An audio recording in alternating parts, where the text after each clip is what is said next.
Kirsty, that is so distracting. That is not what we pay you the big bucks for. But we need to take a selfie. It's Lewis's first day in the office. Need to create memories. There you go.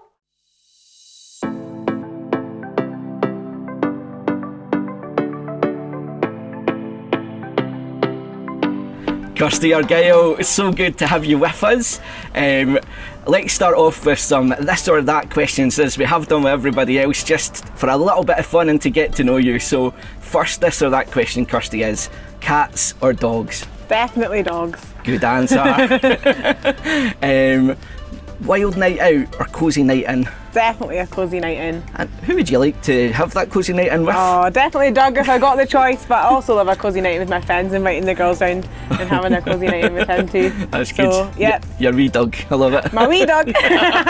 You'll be mortified in that. We love you, Doug, if you're watching. Last one would be Indian or Chinese? Definitely Chinese. However, Kirsty, what is your favourite food of all time? My favourite food of all time would be a baked potato with some tuna. I would have a baked potato every night of the week if I could. You heard it here first, Shed. I'm easily pleased. Fantastic.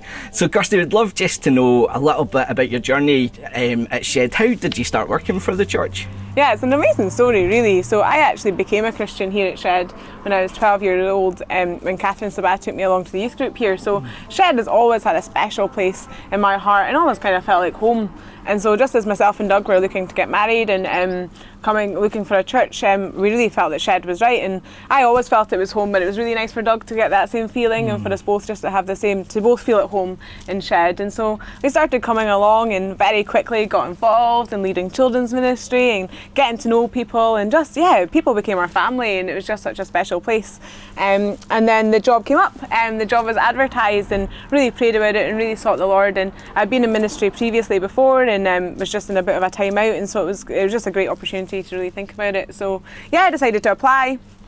And then went on the church weekend away and got an incredible prophetic word from Steve Anderson, which many of you will have heard me talk about. It was just, that was a key moment for me in my journey when I knew, actually, this isn't just a good job or a good idea or a good church, but actually this is all of the Lord. And this is exactly where God's called me for such a time as this. And so really knew at that point, actually, there's no doubt that I need to apply for this job, that this is where I'm supposed to be. And so, I went through that application process, and actually it was a real joy. I loved getting to know the search team better, and likewise I'm getting to know me, and just ended up in the role here, which I'm just absolutely loving. No, that's amazing. It's hard to put all the good blessings God does in such a short space of time, Absolutely. Isn't it? But coming to Shed wasn't a good idea. It was a God idea. Absolutely. And everything aligned for you. Definitely. And it so just felt good. like coming home. God's been good. God is faithful.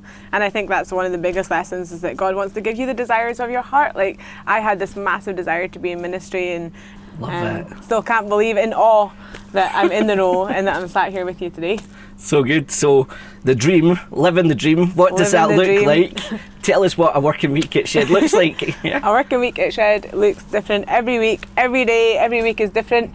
I can be up in the primary schools doing school assemblies and RME lessons. I can be here at Shed meeting with people for coffee. I can be in and about the cafe.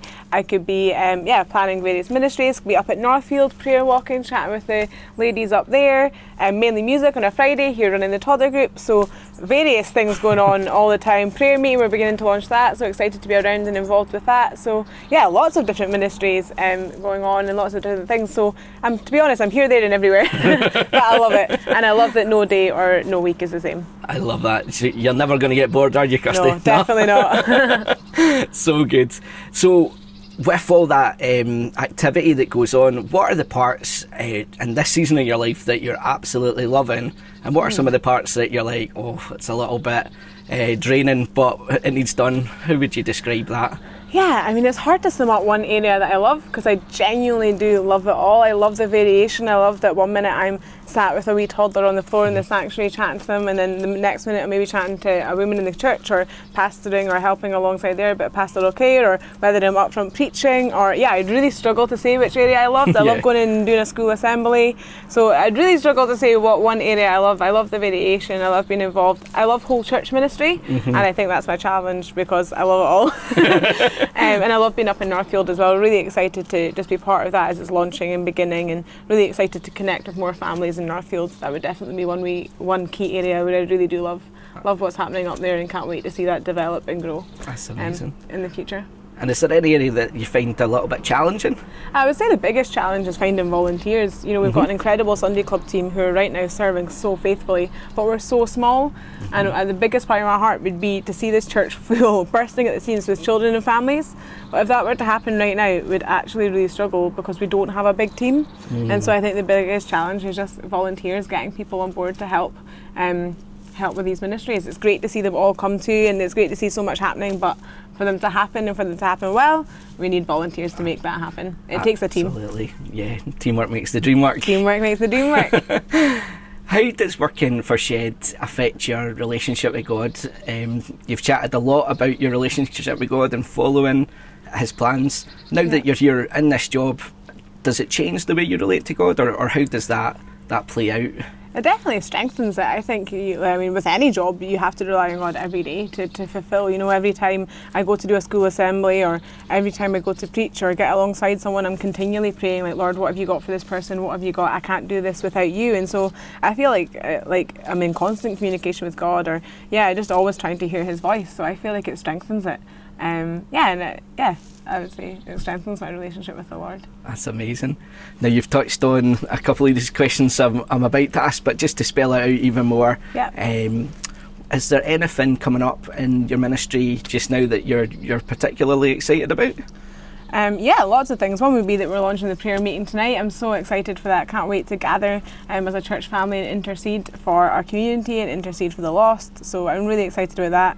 We've just launched mainly music, which was amazing. So I'm really excited to see more families come in the door. And I suppose that's my heart in Northfield as we begin to develop and look into different things there. The Easter egg hunt was such a highlight for me in my job so far. 150 families who have never connected with church before connected with us, and we had so many great opportunities. And so really excited to see more of that and develop that. That would be one thing I just can't wait. So good. You're always speaking vision, Kirsty. So although you've touched on it, I'm going to give you another chance to give us even more. What would be your long-term dream for the role that you are in just now? Wow. To be honest, I'm maybe not sure right now. I'm loving being involved with so much, and I think it's just a season of just continually discovering what God has for me, defining my call. And I suppose, as I say, I'm involved with various things, and so it's just seeing what God has for me. And I'm loving being an associate, and we'd probably love to develop more of that side of the role as well. I think it's just a season of trying all these things out and figuring out, I think, as we go along what the dream is.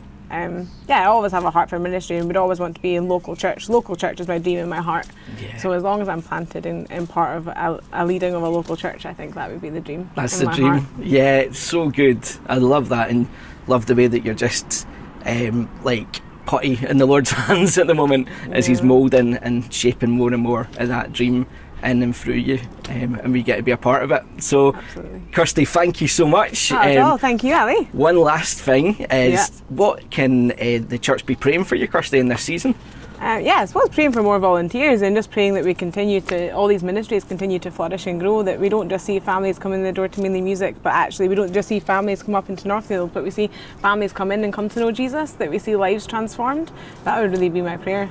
Wow. That thy kingdom would come, that the lost would be saved, and that we would have a church full of new believers, excited to grow in the Lord, be baptised. I would love to be able to baptise new believers, people who have come in from the community, and see them come to know the Lord and be baptised. So be praying.